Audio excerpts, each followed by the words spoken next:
D V ಜಿಯವರು ಪ್ರತಿಯೊಬ್ಬರಿಗೂ ಹೇಳ್ದಂಗಿದೆ ಇದು individual ಆಗಿ. ನಿನಗೆ ನಿನ್ನ ಭುಜ ಎಷ್ಟು ಭಾರ ತಗೊಳತ್ತೆ, ನಿನ್ನ ಬೆನ್ನ ಅಗಲ ಎಷ್ಟಿದೆ ಅಷ್ಟನ್ನು ಮಾತ್ರ ನೀನು ಹೊರಗೆ ಒಡ್ಡಕ್ಕಾಗೋದು. ಇಲ್ಲಿರೋ ಭುಜನ ಇಲ್ಲಿ ಒಡ್ಡಕ್ಕಾಗಲ್ಲ. ನಿನ್ನ ಬೆನ್ನಗಲವನ್ನು ಅಳೆದು ಹೊರಗೆ ನೀನು ಅದನ್ನೊಡ್ಡು. ಅಂದರೆ ನಮ್ಮ ಕೆಪಾಸಿಟಿ ಎಷ್ಟಿದೆ ಅಷ್ಟೇ ನಾವು ಕೊಡೋಕ್ಕಾಗೋದು.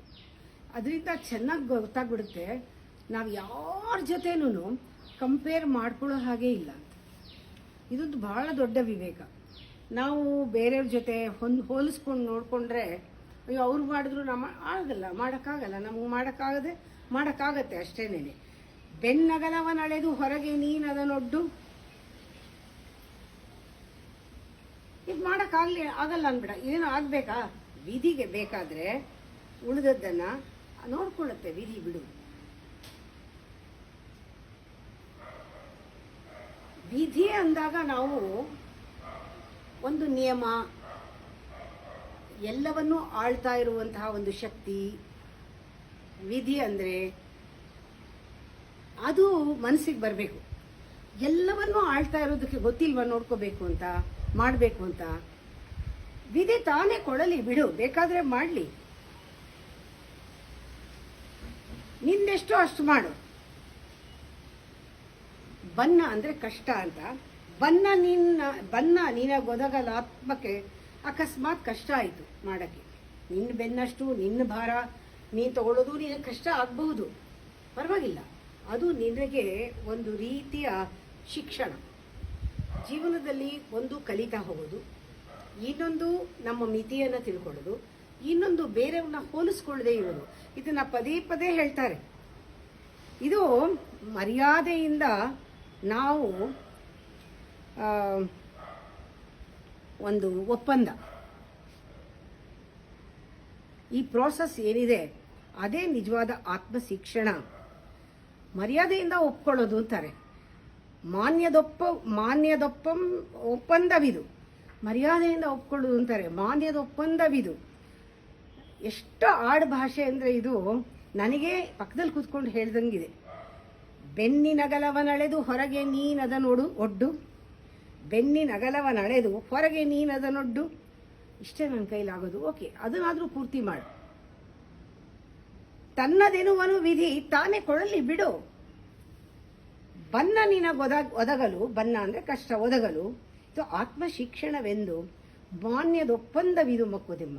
ಅದನ್ನು ಯಾವಾಗ ನೀನು ಆತ್ಮ ಶಿಕ್ಷಣ ಅಂತ ಅಂದ್ಕೊಳ್ತೀಯ, ಹೌದು ಇದು ನನಗೆ ಪಾಠ, ಇದು ನನಗಾಗಬೇಕಾಗಿತ್ತು, ಇದು ನಾನು ಕಲ್ತಿಲ್ಲ, ನಾ ಕಲಿತೀನಿ ಅಂದ್ಕೊಂಡಾಗ ಇದು ನಿಜವಾದ ಒಂದು ಒಪ್ಪಂದ, ಮರ್ಯಾದೆಯ ಒಪ್ಪಂದ.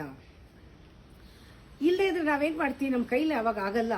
ನಾವು ಬೇರೆಯವ್ರಿಗೆ ಕಾಣಿಸ್ಕೋಬೇಕು ಅಂತ ವೇಷ ಹಾಕೊಳ್ತೀವಿ. ಆ ವೇಷ ಮಾತ್ರ ಅವ್ರು ಒಪ್ಪೋದೇ ಇಲ್ಲ. ಹೇಳ್ತಾರೆ, ನೀವು ವೇಷ ಹಾಕೊಂಡ್ರೆ ಇದಕ್ಕಿಂತ ಆತ್ಮವಂಚನೆ ಇಲ್ಲ. ದೊರೆ ವೇಷ ಧರಿಸಿ ಮರೆಯುವೆಯ ಮೀಸೆಯೇನು. ಮೀಸೆನ ತಿರುಗಿಸೋದು ದೊರೆ ವೇಷ ಹಾಕ್ಕೊಂಡು. ವೇಷ ಅಂಡರ್ಲೈನ್ ಮಾಡ್ಕೋಬೇಕು. ದೊಡ್ಡವ್ರ ಥರ ಕಾಣಿಸ್ಕೊಳ್ಳೋದು, ಅವ್ರಿಗಿದೆ ನಾವು ತೋರಿಸ್ಕೋಬೇಕು, ದೊಡ್ಡ ಮನುಷ್ಯ ಥರ ಕಾಣಬೇಕು, ನನಗೆ ಹೆಸರು, ಇದೆಲ್ಲ ತೋರಿಕೆ. ಈ ತೋರಿಕೆಗಳೆಲ್ಲ ವೇಷ ಅಷ್ಟೇ. ಅದನ್ನು ಹಾಕ್ಕೊಂಡು ನೀನು ಮರೆಯುವೆಯ ಮೀಸೆಯೇನು. ಒಂದೊಂದು ತಿಳ್ಕೊ. ಅದಕ್ಕೆ ಹೇಳ್ತಾ ಇರ್ತೀನಿ, ಬಡ ಬ್ರಾಹ್ಮಣ ಅಥವಾ ಬಡವನು ತಿರುಕ ಅವನು ಜೋರು ಮಾಡಿ ಮೀಸೆ ತಿರುಗಿಸಿದ್ರೆ ಎಷ್ಟು ಅಸಂಬದ್ಧವಾಗಿ ಕಾಣುತ್ತಲ್ವ. ಆ ಥರ ಆಗ್ಬಿಡುತ್ತೆ. ನಾವು ಅಲ್ಲಿ ಯೋಗ್ಯತೆ ಇಲ್ಲದೆ ಇದ್ದಾಗ ನಮಗೆ ಯೋಗ್ಯತೆ ಇದೆ ಅಂತ ತೋರಿಸ್ಕೊಳ್ಳೋದು ಅಷ್ಟೇನೆ. ತಿರುಕ ಹಾರುವನಾಗಿ ಮೀಸೆ ತಿರುಚುವೆಯಾ. ಇರುವುದವ ಅವನವನಿಗವನವನ ತಾಣದ ಧರ್ಮ. ಪ್ರತಿಯೊಬ್ಬರಿಗೂ ಪ್ರತಿಯೊಂದು ಸೃಷ್ಟಿಯಲ್ಲಿ ಅವರವರ ತಕ್ಕಂತೆ, ಅವರವರ ಗುಣಕ್ಕೆ ತಕ್ಕಂತೆ, ಅವರವರ ಕರ್ಮಕ್ಕೆ ತಕ್ಕಂತೆ ಅವರವರಿಗೆ ಒಂದು ಧರ್ಮ ಇದೆ. ಒಬ್ಬೊಬ್ಬರಿಗೆ ಅಷ್ಟೇ ಇರೋದು. ಒಂದೊಂದು ವಯಸ್ಸಿನಲ್ಲಿ ಒಂದೊಂದು ಧರ್ಮ, ಒಂದೊಂದು ಇದರಲ್ಲಿ ಒಂದೊಂದು ಧರ್ಮ. ಅದು ತಾಣದ ಧರ್ಮ. ಹೇಗದು? ಇವಾಗ ಬೇಸಿಗೆ ಬಂತು, ನಾವು ಶಾಲು ಹೊದ್ಕೊಳ್ಳಲ್ಲ ಅಲ್ವಾ, ಚಳಿಗಾಲ ಬಂತು, ಎಲ್ಲೆಲ್ಲಿರೋದು ಶಾಲು ಸ್ವೆಟ್ರು ಎಲ್ಲ ತೊಗೊಂಡು ಹಾಕೊಳ್ತೀವಿ. ಗಾಳಿ ಕಾಲ ಬಂತು, ಒಂದು ಬೆಡ್ಶೀಟ್ ಹಾಕೊಳ್ತೀವಿ. ಏನೋ ಒಂದು ಕಾಲಕ್ಕೆ ತಕ್ಕಂತೆ ಬಟ್ಟೆ ಹಾಕೊಳ್ಳಲ್ವಾ? ಹಾಗೆ ಅರಿವೇ ಋತುಗತಿಯಂತೆ, ಅರಿವೇ ಋತುಗತಿಯಂತೆ. ಅದೇ ತರ ಜೀವನ, ಯಾವ್ಯಾವ ಟೈಮ್ನಲ್ಲಿ ಏನೇನು ಹಾಕೋಬೇಕು, ಏನೇನು ಮಾಡಬೇಕು ಮಾಡ್ಬೇಕಷ್ಟೇ. ಯೂಶಲ್ ಆಗಿ ಎಲ್ಲರೂ ಹೇಳೋದಿದು, ಎಲ್ಲರ ಬಾಯಿನಲ್ಲೂ ಇದು ಬರ್ತಾನೇ ಇರುತ್ತೆ. ಎಲ್ಲ ದೇವ್ರದು, ಎಲ್ಲ ದೇವ್ರದು, ಎಲ್ಲ ದೇವ್ರಿಗೆ ಬಿಟ್ಟಿದ್ದು. ಇದನ್ನ ಯಾವ ರೀತಿ ಹೇಳುವಾಗ ಕೂಡ ಅದನ್ನ ಹೌದು ಅಂತ ಫೀಲೇ ಮಾಡಲ್ಲ. ಎಲ್ಲ ದೇವ್ರದು, ದೇವರಿಗೆಲ್ಲ ಇದೆಲ್ಲ ದೇವ್ರದು, ಇದೆಲ್ಲ ದೇವ್ರಿಗೆಲ್ಲ, ಎಲ್ಲವೂ ದೇವ್ರದು ಹೇಳ್ತಾ ಇರೋದು. ಈ ತರ ಓದಿರೋದು ಅಂತಾರೆ. ಅಥವಾ ಈ ತರ ವೆಂದೊರಲುವುದು ತಾನು, ಅದನ್ನು ಅವನ ನಿರ್ಣಯಕ್ಕೆ ಬಿಡದೆ ತಾನು. ಎಲ್ಲ ದೇವ್ರದು ಅನ್ನೋದು, ದೇವ್ರದು ಅಂತ ಆದ್ಮೇಲೆ ದೇವ್ರಿಗೆ ಬಿಡಬೇಕು, ಇಲ್ಲ ಹೇಳ್ಬಾರ್ದು.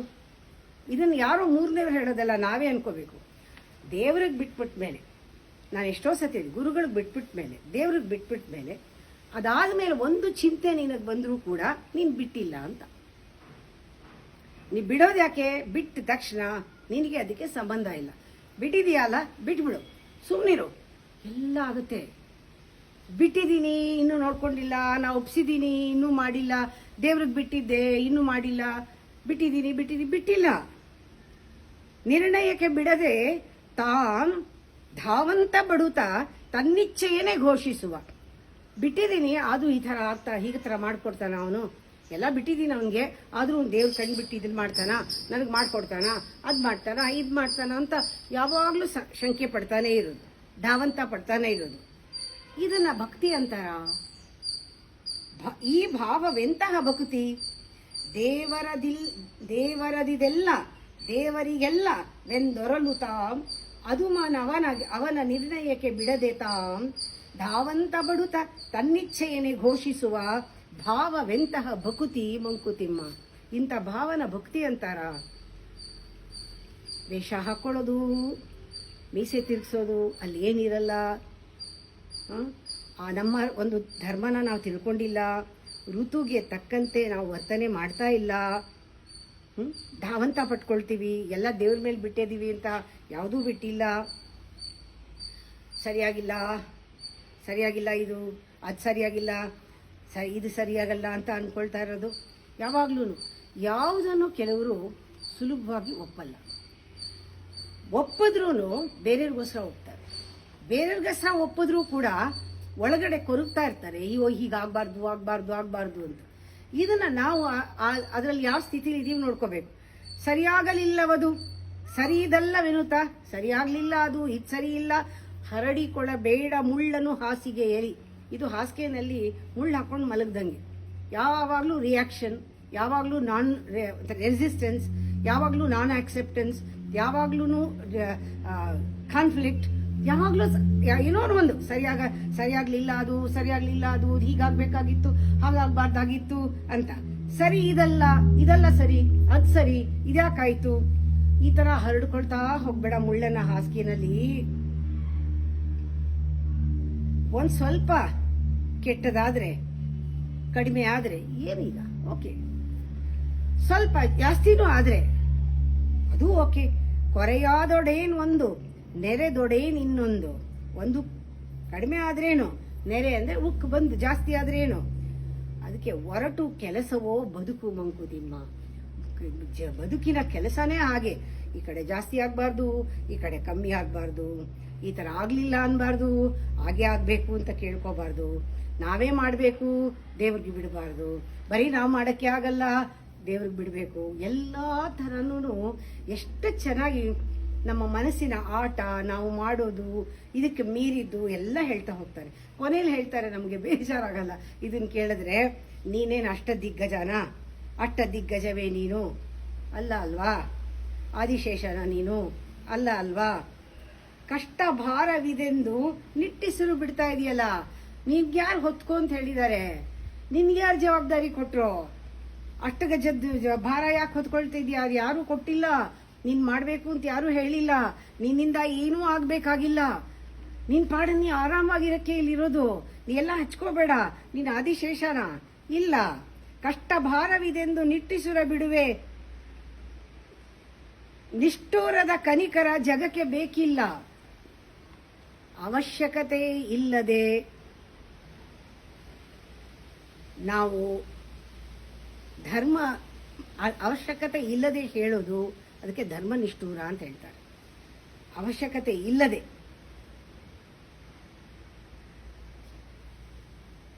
ಯಾರಾದರೂ ಹೆಲ್ಪ್ ಬೇಕಾದ್ರೆ ಕೇಳ್ತಾರೆ, ಆದರೆ ನಾವೇನೆ ಬೇಕಾಗಿರಲ್ಲ ಯಾರಿಗೂ, ನಾವೇ ಹೋಗೇನೋ ಹೇಳೋದು. ಇದನ್ನೇನೆ ಹೇಳೋದು ನಿಷ್ಠೂರದ ಕನಿಕರ ಅಂತ. ಈ ನಿಷ್ಠೂರದ ಕನಿಕರ ಅನಾವಶ್ಯಕವಾಗಿರೋದು, ಅದನ್ನು ಬೇಡದೇ ಇರೋದನ್ನ ಹೇಳೋದು ಮಾಡಬೇಡ. ನಿಷ್ಠೂರದ ನಿನ್ನ ಕನಿಕರ ಜಗಕ್ಕೆ ಬೇಕಿಲ್ಲ, ಎಷ್ಟಾದರಷ್ಟೇ ಸರಿ ಮಂಕುತಿಮ್ಮ. ಈ ಎಷ್ಟಾದರಷ್ಟೇ ಸರಿ ಅನ್ನೋದು, ಆಮೇಲೆ ಅವರವ್ರದ್ದು ಬಿಟ್ಟುಬಿಡು ಅಂತ ಎಷ್ಟು ಚೆನ್ನಾಗಿ ಪಕ್ಕದಲ್ಲಿ ಕೂತ್ಕೊಂಡು ಸ್ನೇಹಿತರು ಮಾತಾಡೋ ಹಾಗೆ, ಬೆನ್ ಸವರಿ ಮಾತಾಡೋ ಹಾಗೆ, ತಲೆ ಸವರಿ ಮಾತಾಡೋ ಹಾಗೆ, ಶಕ್ತಿ ಕೊಟ್ಟು ಒಂಥರ ಹುಮ್ಮಸ್ ಕೊಟ್ಟು ಮಾತಾಡೋ ಹಾಗೆ ಅವ್ರ ಧ್ವನಿನೇ ಒಂದೊಂದ್ಸತಿ ಕೇಳುತ್ತೆ. ಅಷ್ಟ ದಿಗ್ಗಜವೇ ನೀನ್, ಆದಿಶೇಷನೇ ನೀನು, ಕಷ್ಟ ಭಾರವಿದೆಂದು ನಿಟ್ಟಿಸುರ ಬಿಡುವೆ, ನಿಷ್ಠೂರದ ನಿನ್ನ ಕನಕರ ಜಗಕ್ಕೆ ಬೇಕಿಲ್ಲ, ಎಷ್ಟಾದರಷ್ಟೇ ಸರಿ ಮಂಕುತಿಮ್ಮ. ಬೆನ್ನಿಗೆ ತಕ್ಕ ಭಾರವನ್ನು ತೆಗೆದುಕೋ. ಬೆನ್ನೆಷ್ಟಗಲ ಇದೆ ನೋಡು, ಎಷ್ಟು ಎತ್ತಬಹುದು ನೀನು, ಎಷ್ಟಾಗಬೇಕು ನಿನ್ನ ಕೈಲಿ ಅಷ್ಟೇ ತಗೋ. ಇದನ್ನು ಶಿಕ್ಷಣ ಅನ್ಕೋ, ಕಷ್ಟ ಬರುತ್ತೆ, ಅದನ್ನು ಕಲಿ, ಮರ್ಯಾದೆಯಿಂದ ಎಲ್ಲವನ್ನ ಒಪ್ಕೋ. ಸುಮ್ಮನೆ ಇಲ್ದಿರೋ ವೇಷ ಹಾಕೊಳ್ಬೇಡ. ಋತುಗತಿಗೆ ತಕ್ಕಂತೆ, ಸಮಯಕ್ಕೆ ತಕ್ಕಂತೆ ಯಾವ್ಯಾವ ಬಟ್ಟೆ ಹಾಕೋಬೇಕೋ ಆ ಋತುಗೆ ತಕ್ಕಂತೆ ಹಾಕೋ. ದೇವರಿಲ್ಲ ಅಂತ ಹೇಳ್ಬೇಡ, ದೇವರಿದಾನೆ ಅಂತಲೂ ಅಂತೀಯ. ಎಲ್ಲ ಬಿಡ್ತೀನಿ ಅಂತೀಯ, ಯಾವುದೂ ಬಿಟ್ಟಿರಲ್ಲ, ನೀನೂ ಮಾಡೋದಿಲ್ಲ. ಸುಮ್ಮನೆ ಇದು ಭಕ್ತಿನ ಘೋಷಿಸೋ ಭಕ್ತಿ ಆಗುತ್ತೆ ಹೊರತು ಅಲ್ಲಿ ಭಕ್ತಿ ಏನಿಲ್ಲ. ಒಂದೊಂದು ಸತಿನೂ ನೋಡಿದಾಗ ನಮ್ಮ ಹಾಸಿಗೆ ಮೇಲೆ ನಾವೇ ಮುಳ್ಳು ಹೇಳ್ಕೊಳ್ತೀವಿ ಅಂತೀವಿ. ಬೆಳಗ್ಗೆಯಿಂದ ರಿಯಾಕ್ಟ್ ಮಾಡಿದಾಗ ರಾತ್ರಿ ನಿದ್ದೆ ಬರಲ್ಲ. ಯಾಕೆ ರಿಯಾಕ್ಟ್ ಮಾಡಿದ್ವಿ ಅಲ್ವಾ?